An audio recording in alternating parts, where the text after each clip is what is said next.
In this video, we are going to be talking about evaluating algebraic expressions. So our essential question is, how do you evaluate an algebraic expression? So how do you evaluate an algebraic expression? Well, to evaluate means to find the value of something. So what we're going to be doing is finding the value of an algebraic expression.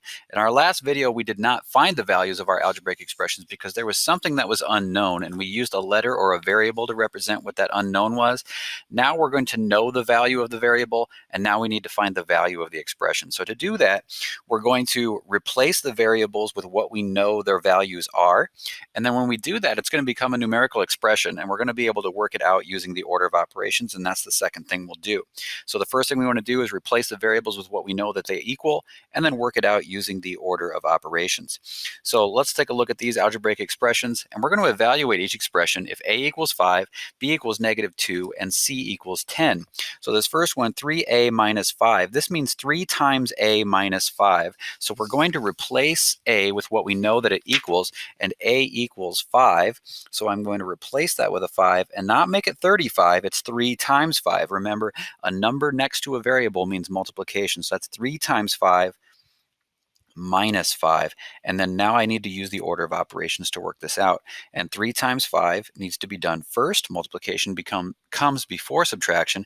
3 times 5 is 15, and 15 minus 5 is 10. And then once we get our answer, we're done. And we have evaluated that algebraic expression. We're good to go. Next one, a times b divided by c. Remember, when you have two variables next to each other, that also means multiplication. So that's what we're going to do, is take a, which is 5, times b, which is -2. I'm just going to put that in parentheses so that I know it's not subtraction, and then divide it by c, which is 10. And now I need to use my order of operations to work this out. The multiplication is going to come first because that's grouped together in the numerator. 5 times -2 is -10. So I have -10 divided by 10, and a negative divided by a positive, remember, is negative, and 10 divided by 10 is 1. So that's -1, and I'm done with that one. And then next I have a times 12 minus b plus c. And again, remember, a letter or a variable next to parentheses also means multiplication. So I'm going to replace these variables with what I know that they are. A is 5. So I have 5 times 12 minus b, which is -2. Again, putting that in parentheses. Plus c, which is 10. Now, it's important that you rewrite the expression with all of the values replaced. So now you can see what kind of problem that you have, and you know which order to work them out. And parentheses come first, so I have to do that. So I have 5 times 12 minus -2, that's like 12 plus 2, which is 14, plus 10. Notice how I rewrite everything in each step so I don't lose track of my numbers or operations. Now I have multiplication and addition. Do the multiplication first. 5 times 14 is 70, and 70 plus 10 is my last operation, and that's 80. And I have evaluated all of those expressions. So evaluating those expressions, pretty straightforward. Here's a few more. Evaluate each expression if p equals 4, n equals 6, and s equals 2. Here I have 7n squared, or 7n to the second power. That means 7 times n to the second power. So I'm going to replace n with what I know it equals. And again, this is multiplication. 7 times n, which is 6 to the second power. And remember your order of operations, exponents come first. So 6 to the second power means 6 times 6, which is 36. So I have 7 times 36. And 7 times 36 is 252. And I'm done with that one. Next, I have -6.1p, which is -6.1 times p. So I have -6.1 times p, which is 4. -6.1 times 4 is -24.4.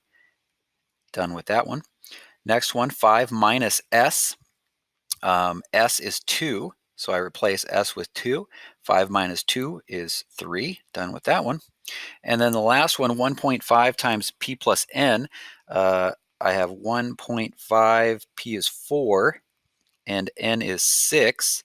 So I have 1.5 times 4 plus 6. And again, parentheses comes first. 4 plus 6 is 10. So I have 1.5 times 10. And 1.5 times 10 is 15. And I'm done with that. So evaluating expressions when we know what the values are, very straightforward. Replace what you know and then evaluate using the order of operations. Here's a real world situation where we might use an expression to evaluate a couple scenarios. It costs $5 per game to bowl plus a $2 shoe rental fee. The total cost to bowl G games is given using the expression 5G plus 2. So it's 5 times G because it costs $5 to bowl per game. So I would take the number of games I bowl times 5 plus the $2 rental fee, so 5G plus 2, that's how we got our algebraic expression. What would it cost to bowl 3 games? Well, we can use this expression to find that out. 5G plus 2, where G is the number of games we bowl. So I replace G with 3, because we bowled 3 games. 5 times 3 plus 2. Multiplication comes first.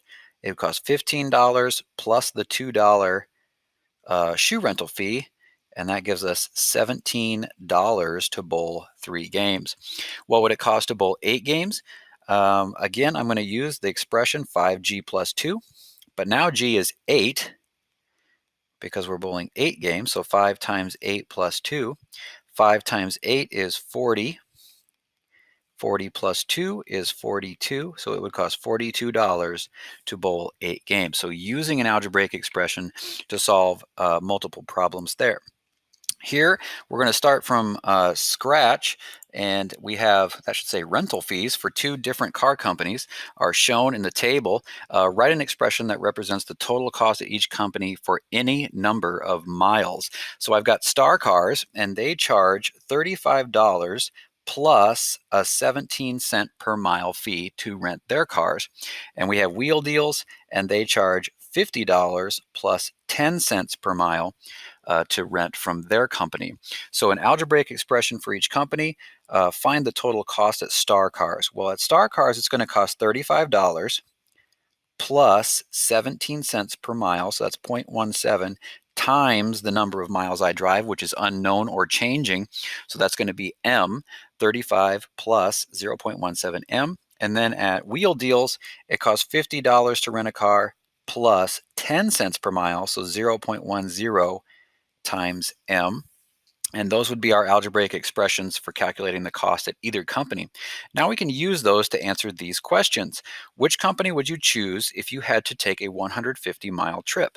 Well, I would find the cost at each company using these expressions. So at Star Cars, it's going to cost $35 plus 17 cents per mile.